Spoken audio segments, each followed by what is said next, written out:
Começou, professora. Bom dia, caros alunos terceiros anos A, B e C. Agora a gente vai falar continuação um pouco da química orgânica, tá? Semana retrasada a gente começou e a gente fez um mapa mental que a professora Sandra agora vai colocar na lousa, e tá uma síntese da introdução da química orgânica, tá bom? Então vamos lá, Sandrinha, por favor. Tá aparecendo aí, professora? Sim, minha querida. Olha lá. Tá, muito bem. Muito bom. Só vou tentar abrir um pouquinho aqui para a gente ler melhor. Então, ali, ó, vamos começar ali sobre as cadeias carbônicas. Olha lá. As propriedades do carbono. O carbono, revisando, tá, gente? O carbono, ele sempre fará 4 ligações. Ligações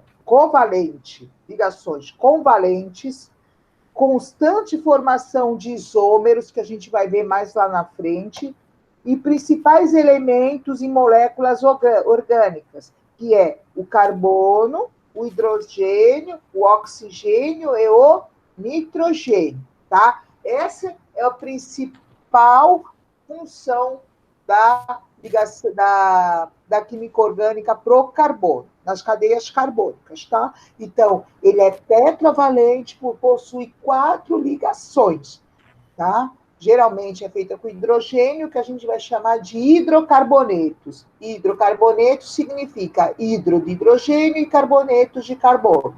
Então, a cadeia só tem carbonos e hidrogênios. Isso é uma função que a gente vai ver mais lá na frente, tá bom? Aí, tem os tipos de cadeias carbônicas, que elas podem ser abertas, tá ok? Que são chamadas alifáticas ou acíclica. A significa não. Então, ela não é fechada, ela não forma ciclo. Tá o exemplinho aí, tá esse exemplo.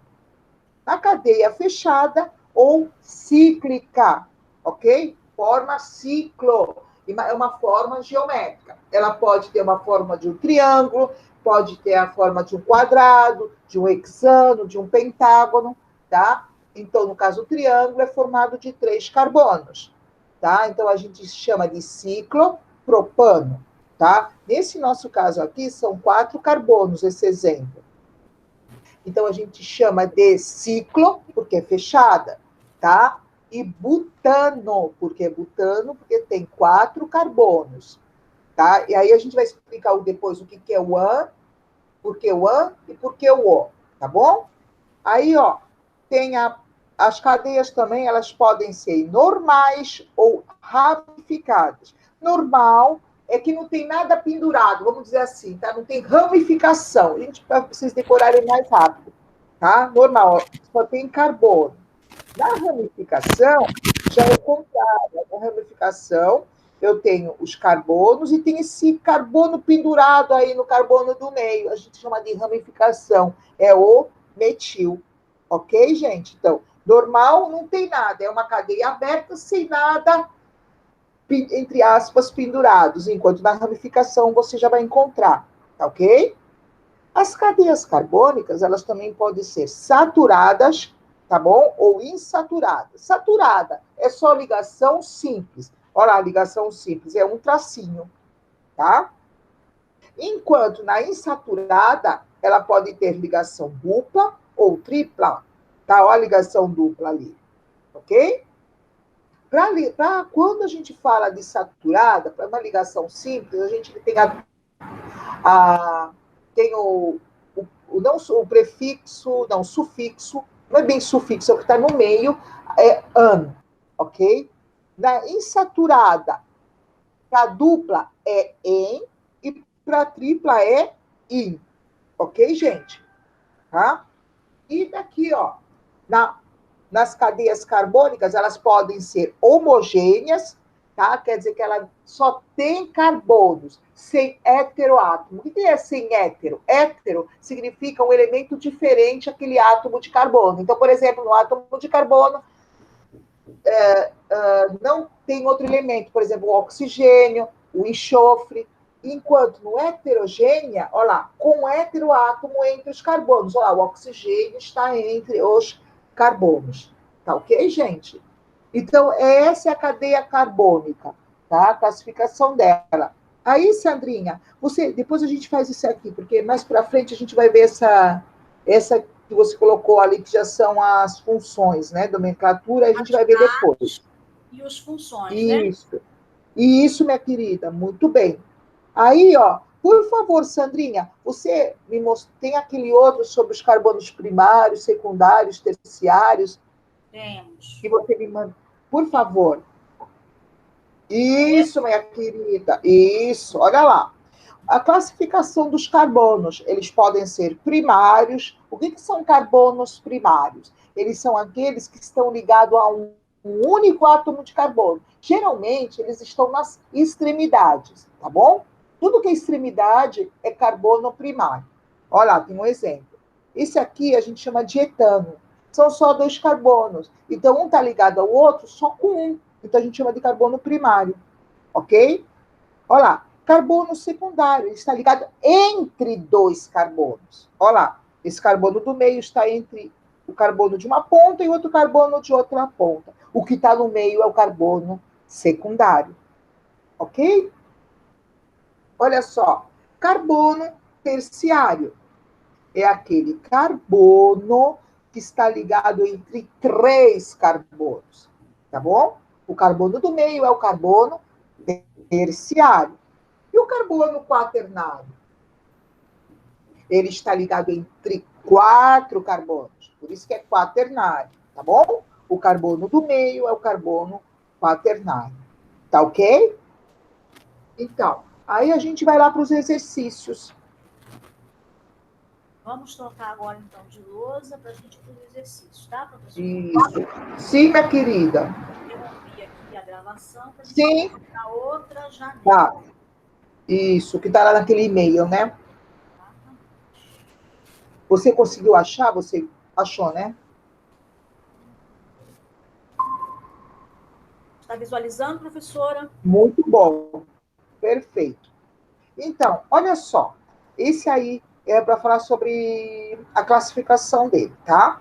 Então, olha, o gosto amargo característico da cerveja deve-se ao composto mirceno, que é proveniente das folhas do lúpulo, adicionado à bebida durante sua fabricação. Então, a fórmula dele está ali, ok?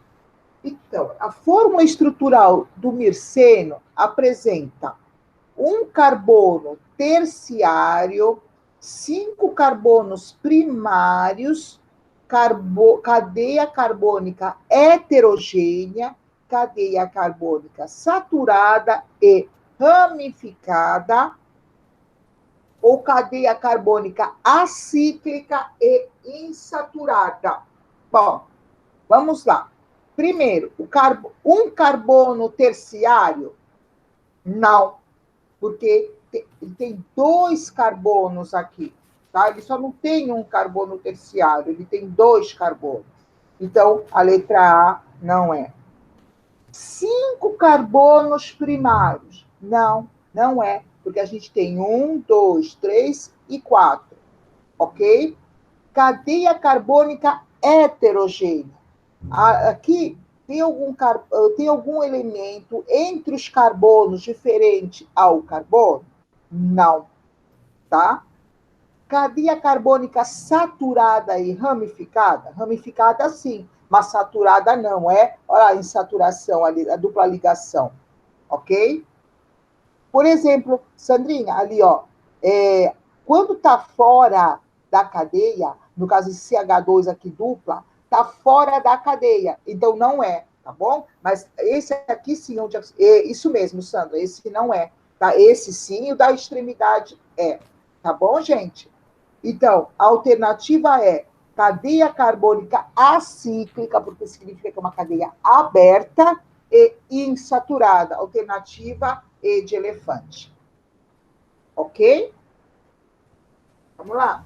Meu mouse está uma beleza, né? Tá mesmo. Tá Olha só, queridos. Observe o composto a seguir e assinale a alternativa correspondente ao número de carbonos primários presentes nesta cadeia. Então, o nome deste composto é o 2,3 dimetilbutano. Ele quer saber quantos carbonos primários eu tenho nesta cadeia. Tudo que está na extremidade é carbono primário. Então, eu tenho 1, 2, 3 e 4. Simples, né? Alternativa D de dado.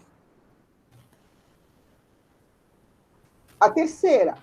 Observe a fórmula do isobutano. Olha lá. Isso, Sandrinha. As quantidades totais de átomos de carbono primário, secundário, terciário são, respectivamente, o que é respectivamente? Nesta sequência.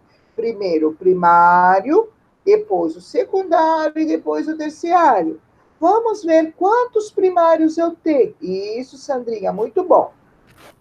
Quem são os carbonos primários? São aqueles que estão nas extremidades, tá? Está ligado a só um único carbono. É aqui, ó. 1, 2 e 3.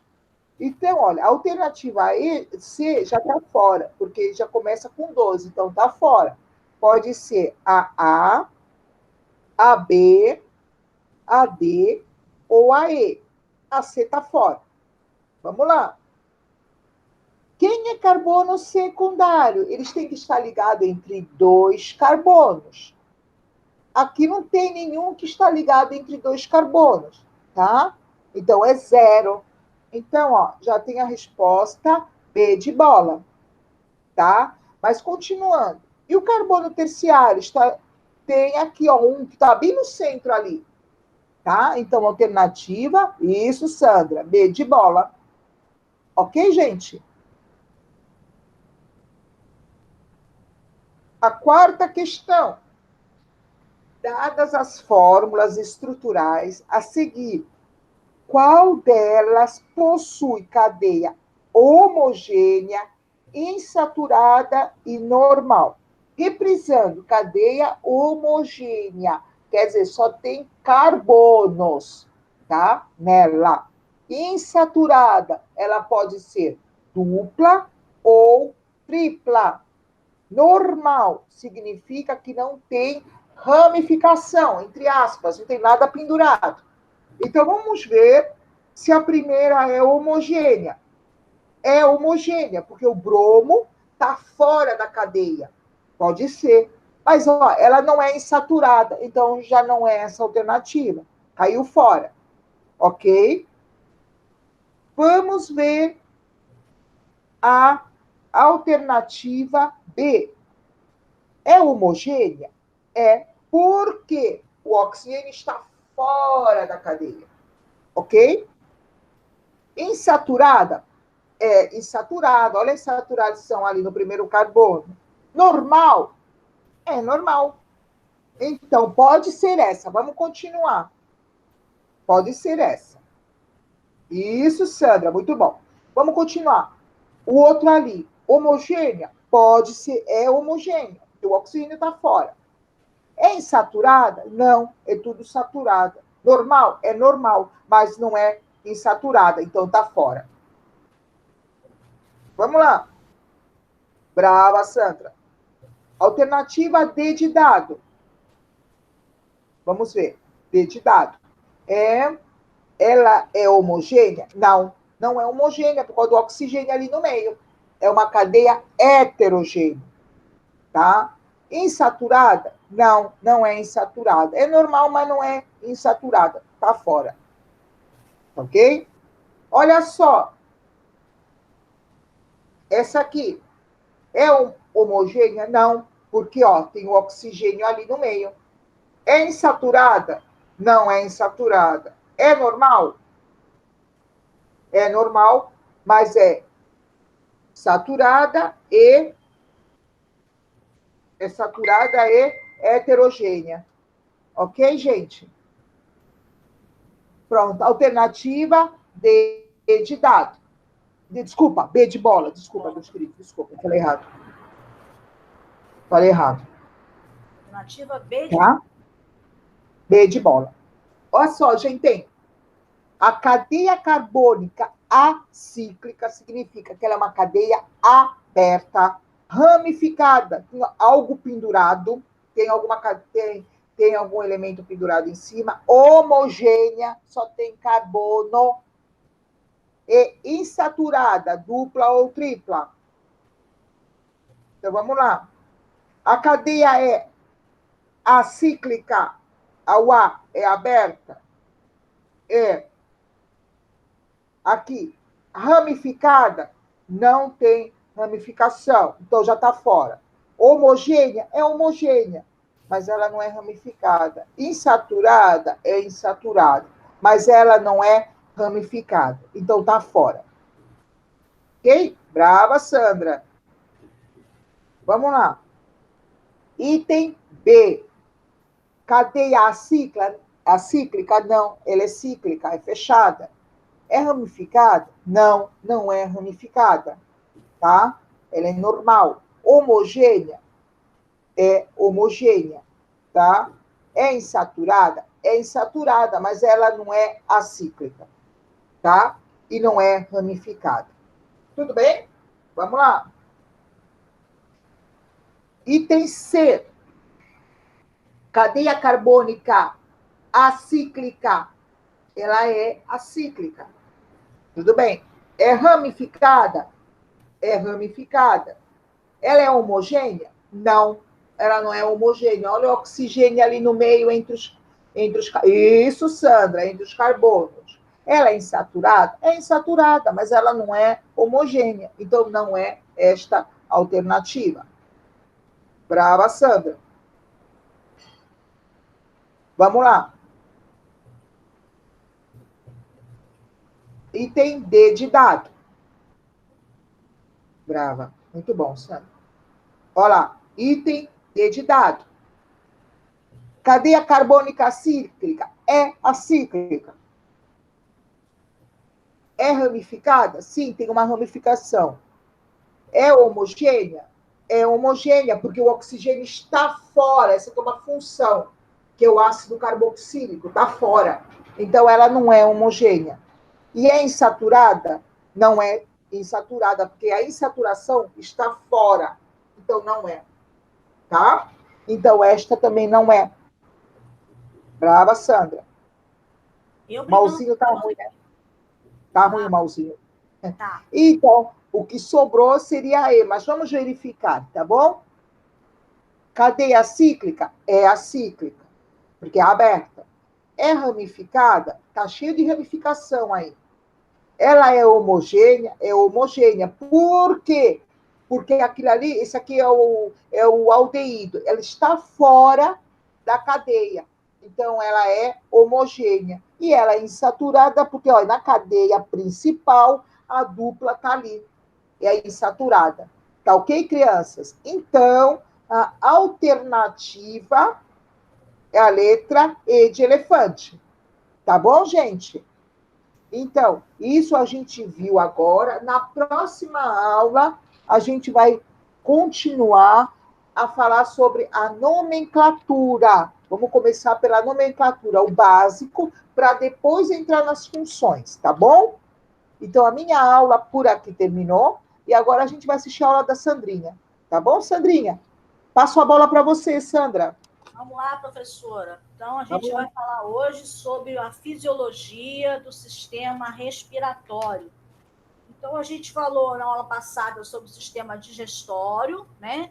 E hoje a gente fala um pouco sobre o sistema respiratório. Então, a respiração, ela pode ser interpretada como um processo de trocas gasosas. Que trocas gasosas são essas? O oxigênio e o dióxido de carbono entre o nosso organismo e o meio, tá?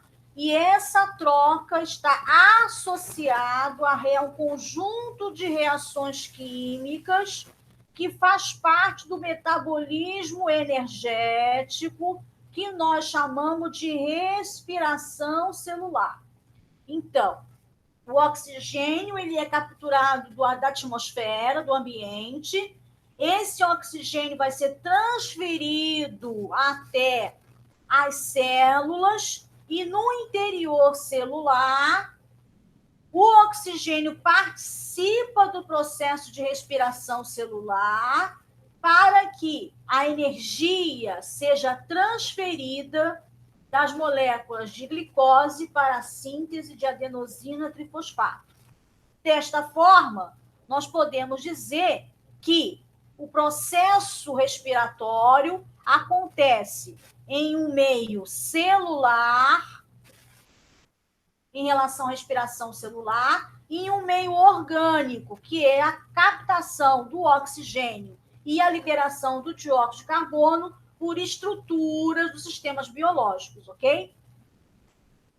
Então, vamos detalhar isso um pouco mais. Vejam, a respiração celular, aquela que ocorre dentro das células, é um conjunto de reações químicas em que ocorre a liberação da energia a partir de um combustível, tá? Esse combustível principal da célula é a glicose. Bom, vamos lá. Preferencialmente, as nossas células utilizam a glicose, o hidrato de carbono mais simples, tá?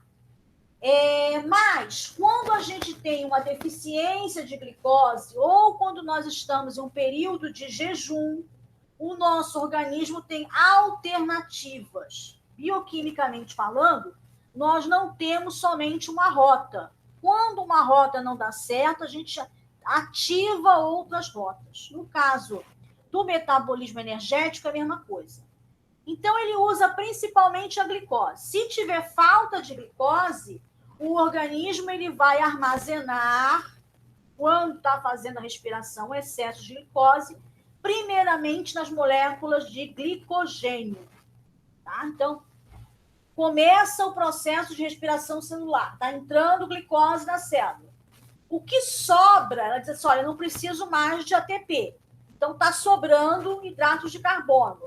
Não se joga fora hidratos de carbono, tá? Então, a célula vai armazena na primeira fase glicogênio. É muito importante armazenar glicogênio. Por quê?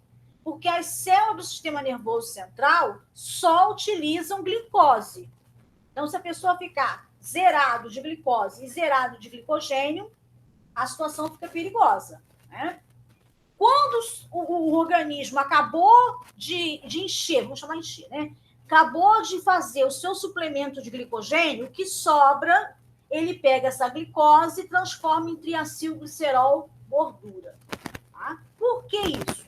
Se tiver falta de glicose, um jejum prolongado, por exemplo, ele vai guardar o glicogênio para aquelas funções aonde só utiliza glicose e vai utilizar a gordura na forma de triacilglicerol para os outros sistemas. Tá bom? Então, isso é as vias alternativas para as reações químicas que vão levar no metabolismo energético a disponibilidade da energia para a síntese de ATP.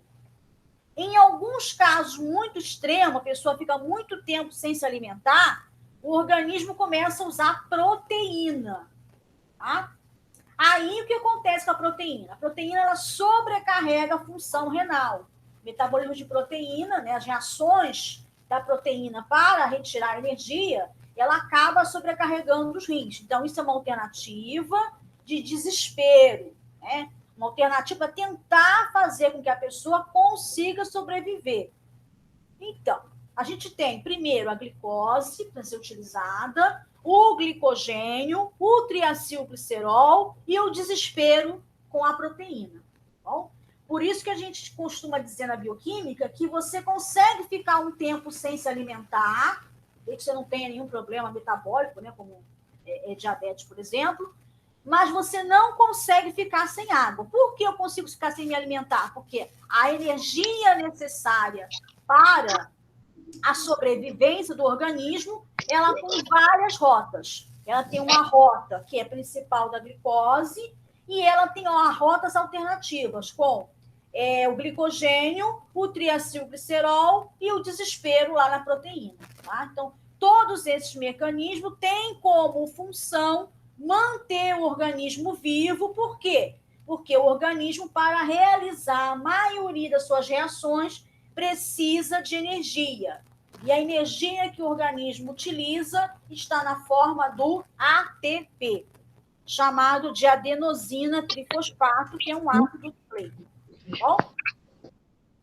Eu coloquei aqui para vocês escrito o ATP.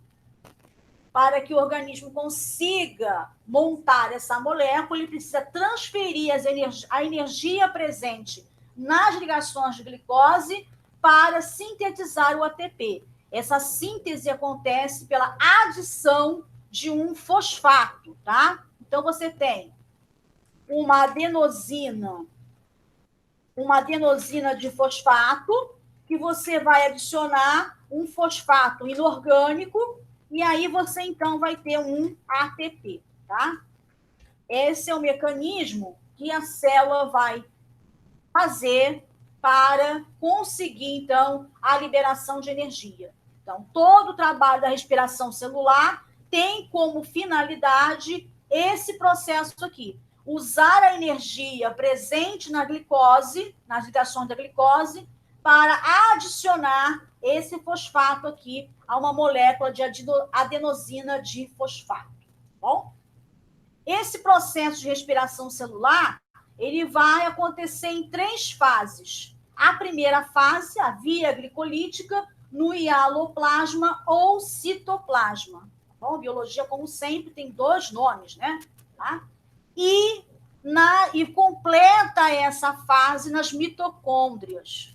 Isso eu estou me referindo à respiração celular humana, né, gente?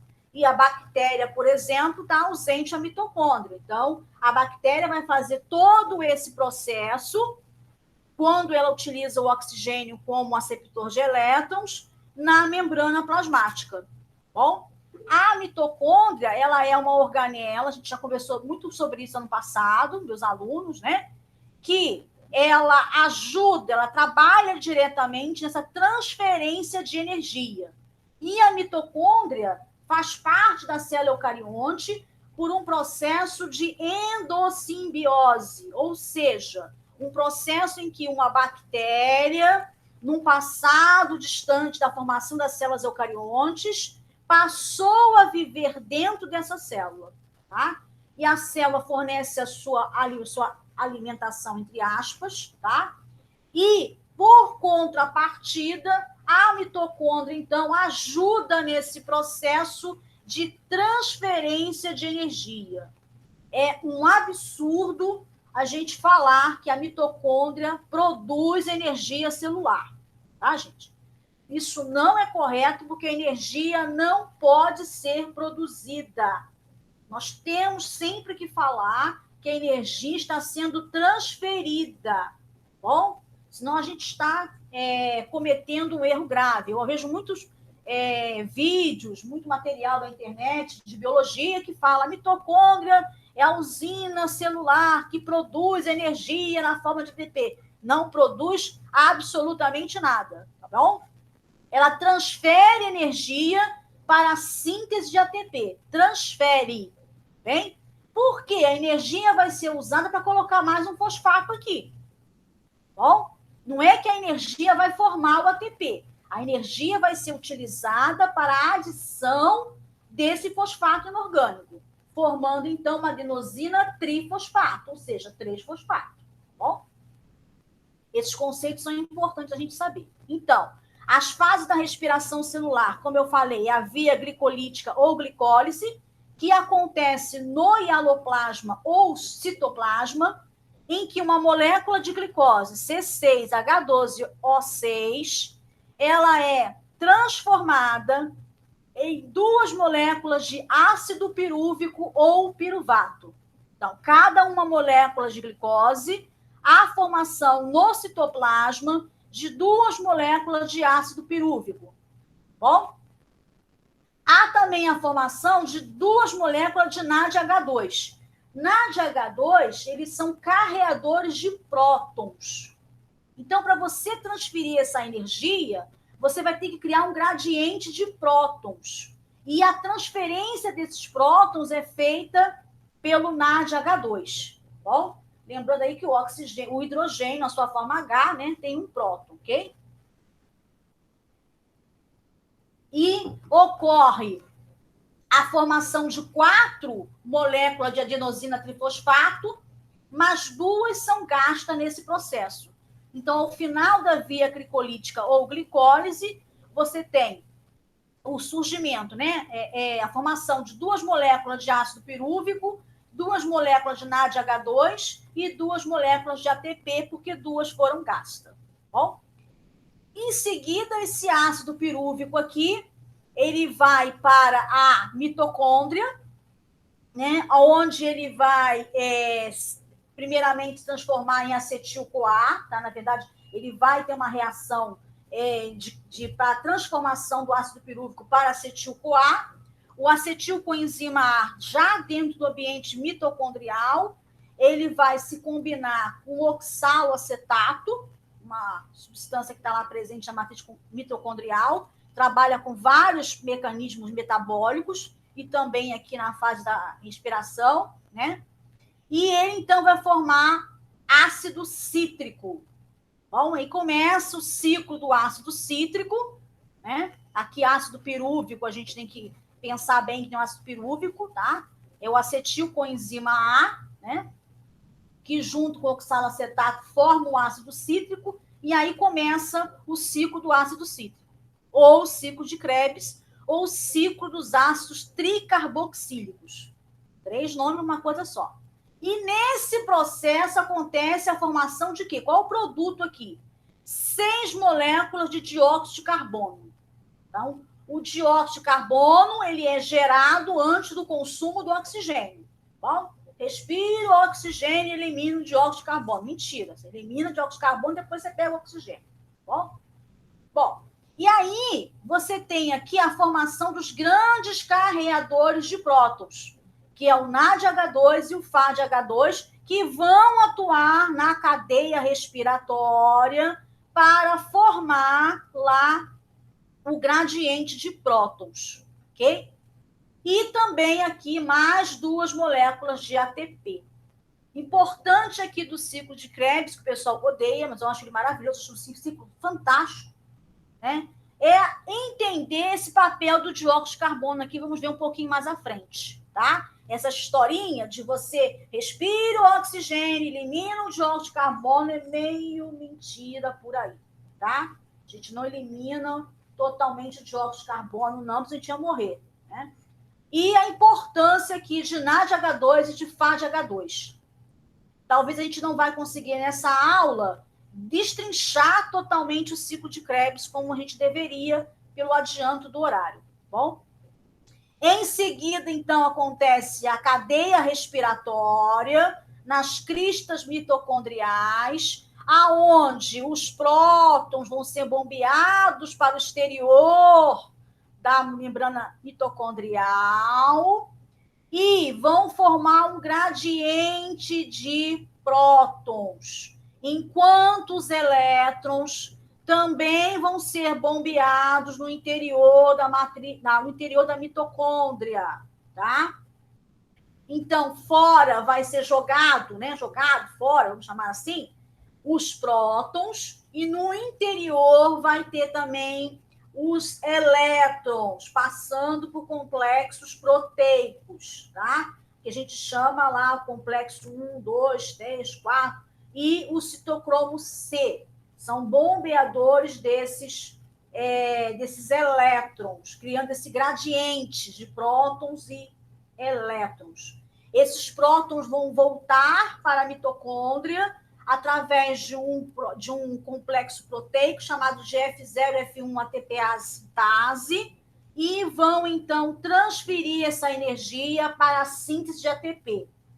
Os elétrons devem ser capturados pelo oxigênio, aí o aceptor de elétrons do ambiente mitocondrial, para que tenha a formação da água.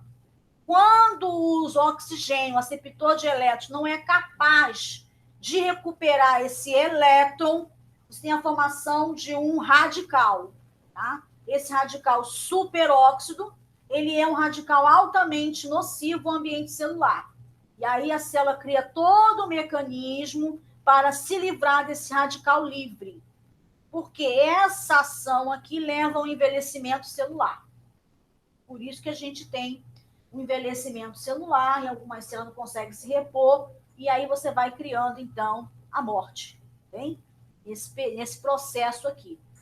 Então, quando há a formação do íon superóxido, você tem ação de enzimas mitocondriais, principalmente a sódio, a superóxido dismutase, que vai pegar esse íon superóxido e vai formar peróxido de hidrogênio. Sim, a oxigenada. E aí uma outra organela, né, vai produzir a catalase para entrar em ação, que vai pegar essa molécula de peróxido de hidrogênio e transformar em água e oxigênio, e eliminar esse resíduo aí da respiração celular altamente nocivo, entre eles o radical superóxido, tá? Essa via, como vocês já ouviram falar, é bem complicada. Existem outros mecanismos, inclusive pelo citocromo C, que é capaz de devolver esse elétron para o oxigênio, bom? Evitando a formação do íon superóxido. A gente vê isso muito bem in vitro, tá? Existe também outras substâncias que podem fazer isso muito bem. O ácido ascórbico também, a vitamina C. Mas a gente não entende muito bem porque o organismo nosso prefere usar a via superóxido dismutase. Bom, a gente tem outras moléculas que podem agir muito bem, como a vitamina C. Ah, mas é um antioxidante, tá? É assim, mas fala para o seu organismo usar ela, tá? Ele vai usar lá a superóxido dismutase, bom? Mas, de alguma forma, o seu organismo vai tentar o máximo possível se livrar desse superóxido e outros radicais que são formados nesse processo também, mas que a gente não discute aqui a nível de ensino médio, tá bom? Mas é uma matéria maravilhosa da Bioquímica 2. Bom, então nós temos aqui a equação geral da respiração celular. Lembrando que a respiração celular tem uma fase que acontece no citoplasma, que é a via glicolítica, e depois o ciclo de Krebs e a cadeia respiratória, que acontece no ambiente mitocondrial, tá bom? Então, você tem uma molécula aqui de glicose, tá? C6H12O6, mais 6 moléculas de oxigênio, e você tem como produto final 6 moléculas de dióxido de carbono, 6 moléculas de água e 30 de ATP. Isso aqui varia de acordo com a célula, tá bom? Existem células que a gente pode chamar que tem uma eficiência energética melhor. E aí chega até 38 ATP, tá bom? A energia não é gerada, a energia ela é transferida e parte dela é perdida. Por quê? A energia presente nas moléculas de glicose foi transferida para a síntese de ATP, mas parte dessa energia vai ser perdida pela forma de calor. Então, é assim que você consegue manter a sua temperatura a 38 graus, a 37, né, graus Celsius, graças a esse processo aqui. Tá? Então, a energia presente nas ligações químicas de glicose é transferida para a síntese de ATP, mas parte dela é perdida pela forma de calor, mantendo a sua temperatura corpórea. Então, a temperatura corpórea sua, ela é mantida por através do metabolismo. Quando você tem febre, é um outro sistema, tá? Sistema C3, sistema complemento, que não tem a ver com isso aqui. Tá? Então, para manter a sua temperatura em torno de 37 graus Celsius, isso acontece no seu metabolismo energético. Por isso, quando você corre, né, você gasta muita energia, você começa a liberar mais calor. Lembrando que calor é energia térmica em trânsito. Tá bom? Você não consegue sentir calor, né? Ah, tô sentindo calor. Mentira. Você está quente. Calor é energia térmica em trânsito. Tá bom? Então, esse sistema que a gente usa totalmente errado. Bom, Então, nós falamos aqui anteriormente do metabolismo energético, né, que utiliza o oxigênio que foi capturado do ambiente dentro da célula. Agora a gente vai ver um pouquinho como que esse oxigênio chega até a célula. Tá bom? Então, nós temos estruturas do sistema respiratório humano que vão ajudar na captura desse bendito oxigênio e entregá-lo para a célula, no processo de manter esse oxigênio entrando e evitando que entrem outras partículas, né? Então, esse processo começa pelas narinas e pelas fossas nasais, que participa do processo de entrada e saída do ar do organismo, e nas narinas e nas fossas nasais tem como objetivo aquecer esse ar, umidificar e filtrar, principalmente pela presença de muco e cílios. Tá? Esse processo aqui nas fossas nasais é muito importante. Por quê? O ar que nós respiramos, principalmente agora no século XXI, né, século XIX, século XX também, tem muita poluição, ele é carregado de partículas. Aí eu não estou só falando de vírus, bactérias, fungos aí que tem pelo ar, não. Estou falando também de partículas de poluição, tá? E o que acontece? Como é que o organismo começa, né, a elaborar os seus processos? Eu quero oxigênio, mas eu não quero essas partículas aí que estão me atrapalhando. Bom? Então, o que ele faz primeiro? Ele tem um sistema que são os cílios, pequenos pelinhos, lá nas suas fossas nasais, né? Que ele vai, então, reter essas partículas, reter as partículas ali, ficam presinhas no cílio, tá bom? Para se livrar disso, ele vai produzir o muco, tá bom? Então, você está com muita secreção nasal, graças ao bom pai, a secreção nasal está ali para que seja capturada aquela partícula e que ela seja levada para o seu estômago via esôfago, tá? Costumo dizer que é a produção do catarro, né? Muito bem.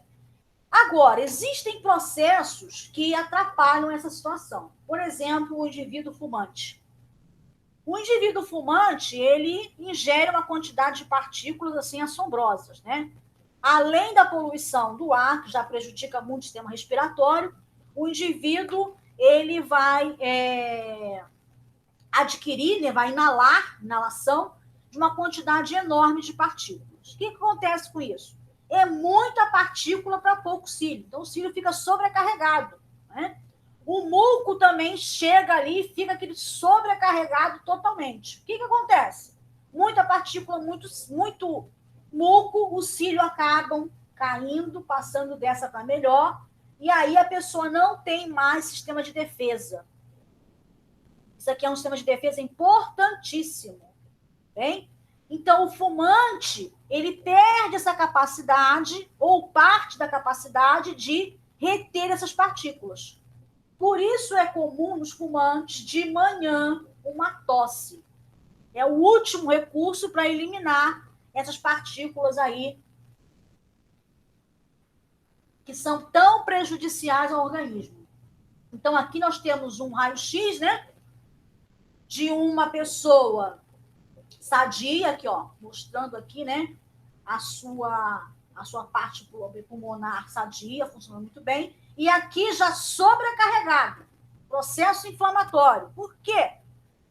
Pode ser uma pessoa fumante? Sim, porque toda essa partícula que poderia ser parada aqui, né, acaba indo para o pulmão. E aí as complicações respiratórias, né, começam a se perturbar. Tá bom? Então, o primeiro mecanismo de proteção está aqui nas narinas.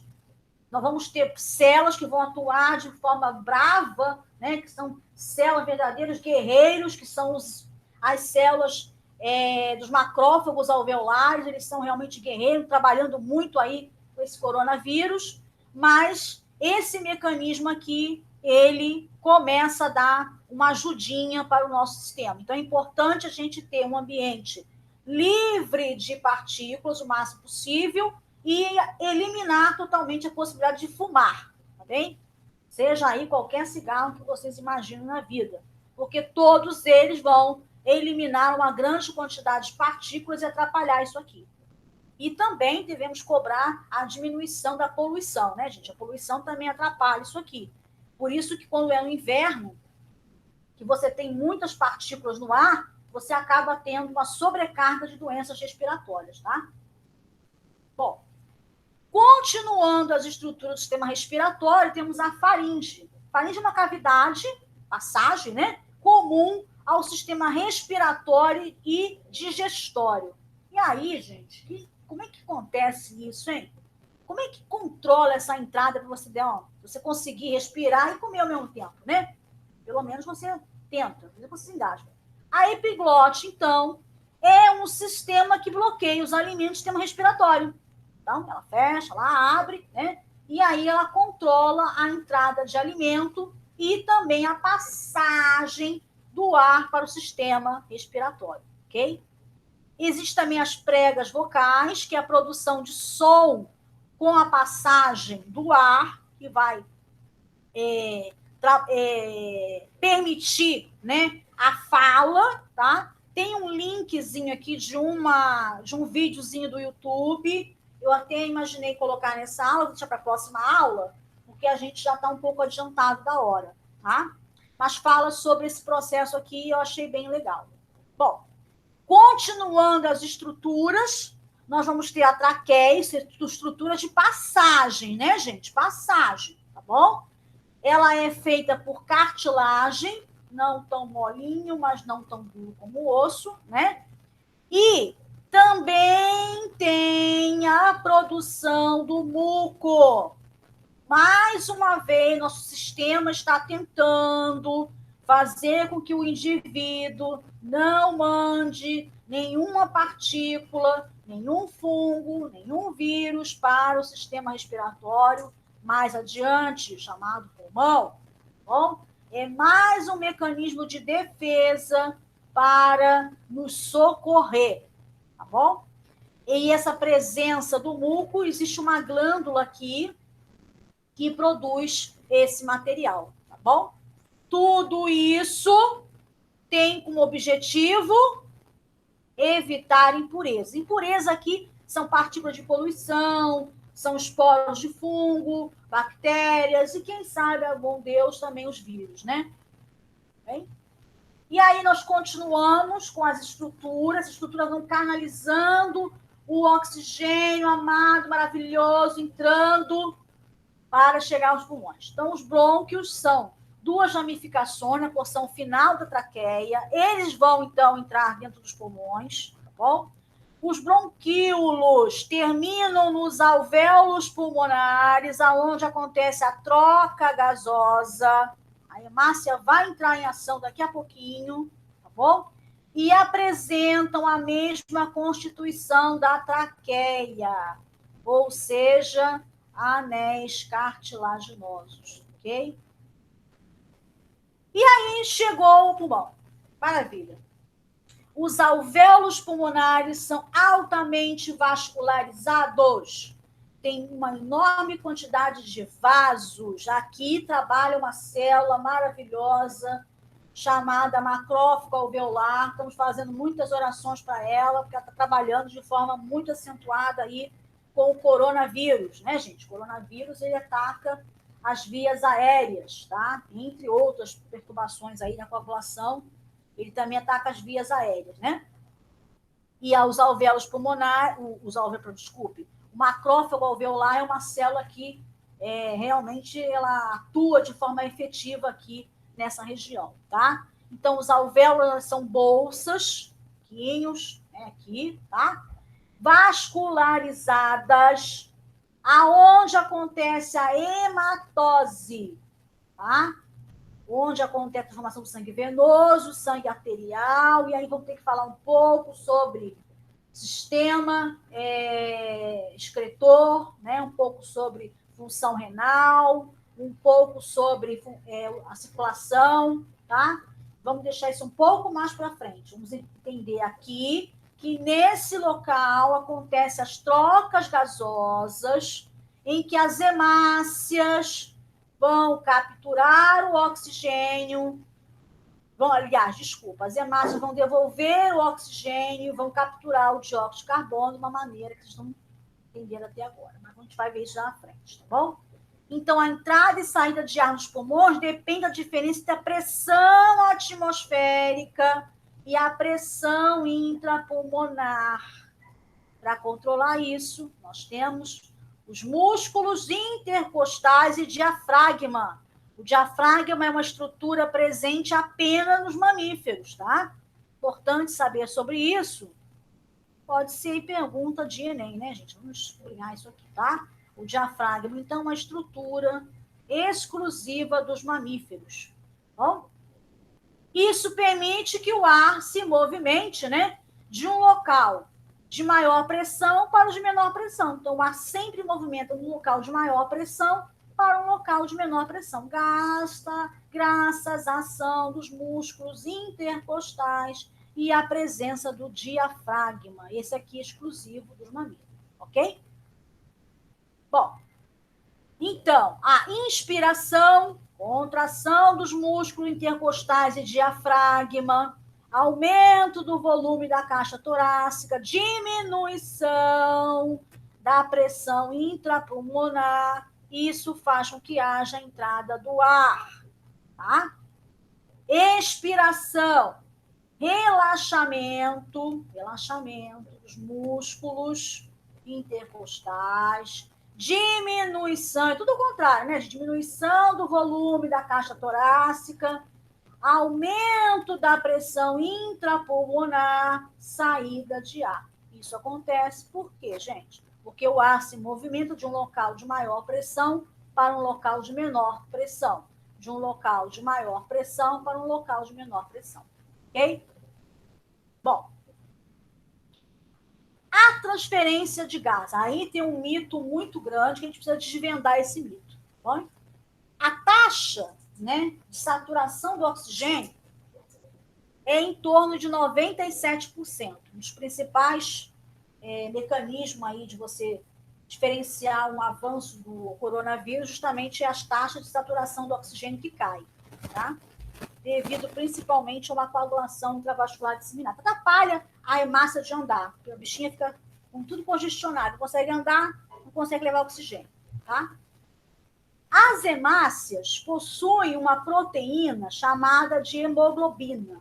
Essa proteína é formada a partir da informação de 2 genes, né?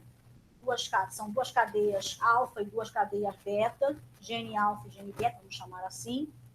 E essa hemoglobina, tá, permite a ligação do oxigênio, formando a oxihemoglobina. Bom? Essa ligação do oxigênio com as hemácias é que permite o transporte do oxigênio pelo nosso organismo. Vejam, 97% do oxigênio, para que você sobreviva de uma forma adequada, aliás, isso aqui cair, você pode morrer de cara, viu? Isso aqui não pode variar muito, não. É ligado à hemoglobina, formando, então, a oxihemoglobina. Mas 3% do seu oxigênio está dissolvido no seu plasma, no seu sangue, né? Parte da água, entre aspas, é o plasma, tá bom? Então, a hemoglobina é uma proteína presente nas hemácias, tá? Vou escrever aqui hemácias, né? Você não escreveu nada, gente, olha que legal. Hemácias, tá? Siga o acento, não tem problema. Cadê? Ela sumiu? Oxe, ela sumiu. Cadê as hemácias, gente? Ah, Jesus. Ah, tem que formatar. Porque o exemplo aqui, mas ela não acentuou. Não, acentuar. Isso. Agora ficou bonitinho, tá? Então, vejam. As hemácias, né? De novo, vai aparecer. As hemácias, então, vão ter a proteína hemoglobina, que se combina com o oxigênio, formando a oxihemoglobina, e essa oxihemoglobina, então, ela vai levar o oxigênio até as células, capturando lá nos alvéolos pulmonares, ok? 3% dissolvido no plasma, e isso daqui tem que funcionar muito bem, porque senão você, como já falei, você parte dessa para melhor, tá? O problema do coronavírus aí é essa falta, essa diminuição, essa concentração de oxigênio. Bom, e o dióxido de carbono? Lembrando aquela historinha, respira oxigênio, libera dióxido de carbono, mentira, libera dióxido de carbono e pega oxigênio, se você for considerar lá o metabolismo celular, tá bom? Bom, apenas 25% do gás carbônico, dióxido de carbono, tá bom? Gás carbônico é dióxido de carbono, né, gente? Vamos tentar aqui escrever, tá? Por que você não quer apagar? Vou apagar, agora sim. Então, 25% do gás carbônico, eu tenho que fazer gás carbônico, dióxido de carbono, ele vai se ligar à hemoglobina, lá no final, lá no processo do ciclo do ácido cítrico, forma dióxido de carbono. Apenas 25% do dióxido de carbono vai se ligar à hemoglobina, formando a carbohemoglobina, que vai ser eliminado o ar, né? Respira oxigênio, elimina dióxido de carbono. Essa aí é uma coisa bem mentirosa. Bom? Apenas 25%, meu povo. 5% disso aqui vai ficar dissolvido no plasma. Então, no plasma tem 3% de oxigênio e 5% de dióxido de carbono. Se variar também isso aqui, a pessoa passa dessa para melhor, tá, gente? E 70% do dióxido de carbono produzido do ciclo do ácido cítrico vai para a forma de bicarbonato. Por quê, professora? Porque isso daqui é utilizado para manter o seu sangue em um pH de 7,4. Bom? Então, o seu organismo pega, né, o dióxido de carbono e a água, forma ácido carbônico e prótons mais bicarbonato. Todo esse processo aqui é para criar um tampão bicarbonato para manter o seu sangue em 7,4. Se isso daqui não funcionar, também você pode ir a óbito. Bom, então, quando você tem um problema respiratório, em que você tem uma deficiência desse sistema, você pode ter o paciente morrendo de alcalose ou acidose metabólica ou respiratória, quando esse mecanismo aqui não funciona, tá? Então, mais ou menos assim. Você tem, então, o pH do sangue deve ficar em 7,4. É suportável 7,35, no venoso 7,45 no arterial, suportável. Quando você tem uma variação, né, indo para o lado do ácido, você pode ter uma acidose. A acidose pode ser metabólica, como a gente acabou de falar agora, ou respiratória, tá? E aí você tem que contrabalancear com o bicarbonato, para você poder aumentar esse pH e chegar aqui. Só que não pode, né, gente? Ó, se chegar em 6,85, já morreu, tá? Em 6,9 já está em coma. Difícil reverter isso aqui. Então, essa variação não pode ser muito grande. Então, se a pessoa está entrando em acidose, eu tenho que entrar com... eu tenho um organismo, né? Vamos chamar organismo, o tratamento já é mais complicado de entender, mas o organismo tem que entrar, então, com o bicarbonato, né? E, ao contrário, também, se o organismo está indo para uma alcalose, também é óbito aqui, tá? Dificilmente aqui você tem sujeito vivendo com quase 8, você tem, então, que entrar com ácido carbônico. Isso é feito pelo tampão bicarbonato, e por isso que o organismo não libera todo o dióxido de carbono, porque senão ele não faz isso aqui. Ele não tem ácido carbônico, não tem bicarbonato, e aí isso não é compatível com a vida, porque ele tem que estar toda hora trabalhando para esse pH ficar em 7,4 de qualquer jeito, porque senão você passa dessa para melhor. Bom? Se tudo isso aqui não funcionar, você morre por falta de tamponar o seu sangue, tá? Então, essa historinha que você respira oxigênio e libera dióxido de carbono é um absurdo total. Primeiro que você libera o dióxido de carbono 25% apenas, 70% você usa, e depois é que você vai capturar o oxigênio, porque os processos biológicos começam com dióxido de carbono e depois o oxigênio. Não sei porque ensino isso, mas enfim. Bom, outra questão que eu coloquei aqui, agora para terminar já essa aula de conceito, né? É o monóxido de carbono, viu, gente? O monóxido de carbono tem um probleminha.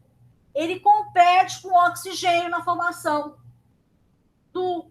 Aqui, ó, vou mostrar. O dióxido de carbono, ele vai competir com o oxigênio na formação da oxihemoglobina, tá? Esse monóxido de carbono, quando ele está presente, ele tem uma afinidade muito maior que o oxigênio. E ele forma um composto altamente estável, que é o carboxihemoglobina. Então, o organismo fica sem o oxigênio. Sem o oxigênio, o que acontece?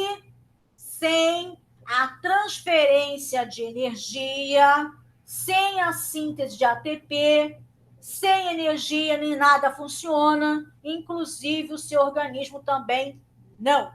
Tá? Então, quando você está em um túnel, por exemplo, que há muita geração de monóxido de carbono, né? Pela combustão lá que não acontece totalmente, então você precisa ter queimadas também, como está escrito aqui, né? Mas mais a combustão dos combustíveis fósseis não é totalmente completa. Esse dióxido de carbono dentro de túneis, ele é muito perigoso, já teve muitas mortes por causa disso. Por quê? Quando há um acidente ou quando um túnel tem alguma forma, acontece alguma forma que ele não consegue, você não consegue sair lá de dentro, você pode morrer por causa desse monóxido de carbono. Então, os túneis têm que ter áreas de escape, tem que ser tudo bem sinalizado, para que você, se tiver algum problema no túnel, tenha um lugar para você sair. Tá? Então, quando você passa em túnel da Imigrantes, por exemplo, você pode observar do seu lado direito e esquerdo, grava isso, que é importante, aonde está a saída de emergência. Porque ele tem que ter área de escape, porque se acontecer um acidente, a liberação do monóxido de carbono vai levar as pessoas a morrerem lá dentro. Então, tem que ter uma saída externa para aquele local. Tá? Túneis muito pequenos, no Brasil, a lei não exige que tenha essas saídas. Mas túneis muito, muito grandes, muito compridos, como tem na Imigrantes, sim, a lei exige que saia isso, tá? Já teve várias mortes, principalmente na Europa, né, com aquelas avalanches todas lá, em relação a essa questão do monóxido de carbono, tá bom? Então, gente, para terminar nossa aula, não tem mais como colocar material aqui, ó, acabou minha lousa digital, não dava mais para colocar. Então, nós falamos sobre o quê? Sobre a respiração, nós falamos sobre o processo de respiração celular, de uma forma resumida, né? Nós vimos isso nos anos anteriores, e falamos também do processo da captação desses gases no ambiente, que é realizado pelo sistema respiratório, e falamos as estruturas presentes no sistema respiratório aqui, que vocês têm como consultar depois, tá? É claro que é um resumo, a gente precisa falar um pouco mais dessa relação aqui, como eu falei para vocês anteriormente, né, que a gente deixou para falar um pouquinho mais depois, né, dessa parte da hematose aqui, porque a gente vai envolver o sistema circulatório, tá? Que é, e o excretor também, que são assuntos que a gente vai falar depois, tá? Na verdade, a gente fala de sistemas de uma forma didática, separadinho, né? Sistema respiratório, sistema digestório, sistema... Mas na biologia, eles são todos interligados, tá? Todos atuam de forma em comum, ok? Então, eu vou interromper o compartilhamento, vocês vão ter esse material para vocês aqui na videoaula, e acho que vocês devem assistir isso várias vezes, porque isso aqui, com certeza, é tema de Enem, bom? Professora Rosária? Oi, Sandrinha. Oi, minha querida. A senhora gostaria de acrescentar mais alguma coisa, professora Rosária? Então, eu vou acrescentar que ontem a gente postou, quer dizer, eu postei, né, na área de química, a atividade, tá muito simples. Gostaria que o pessoal fizesse, tá? Para entregar para a próxima semana. Gente, por favor, entregue nos prazos corretos, né? Para não dar problema nem para vocês e nem para a gente. É isso que eu peço, tá, Sandrinha? Isso aí é o que eu gostaria de falar. De resto, a gente marca uma outra videoaula de novo, tá bom? Pessoal, também gostaria de acrescentar que esse material de biologia, ele vai ser postado na próxima terça-feira, tá? Começa na quarta-feira que vem.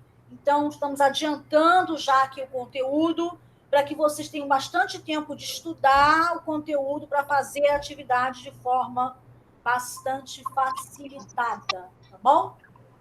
Então, estamos encerrando a nossa aula, né? Nós vamos deixar essa aula gravada no YouTube após a verificação da professora Marjorie, né?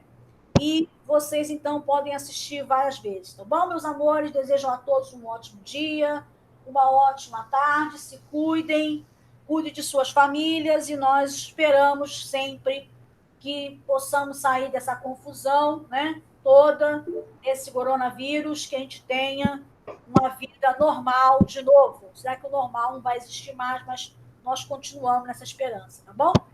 Muito obrigada a todos. Desejo, então, professora Rosária, uma ótima tarde para a senhora e a gente se vê numa próxima live. Tudo obrigada, bem? Obrigada para a Juliana também, viu, Ju? Licença, uma ótima tarde e a gente se vê. Beijos a todos. Tchau. Beijo, tchau, tchau. Beijão.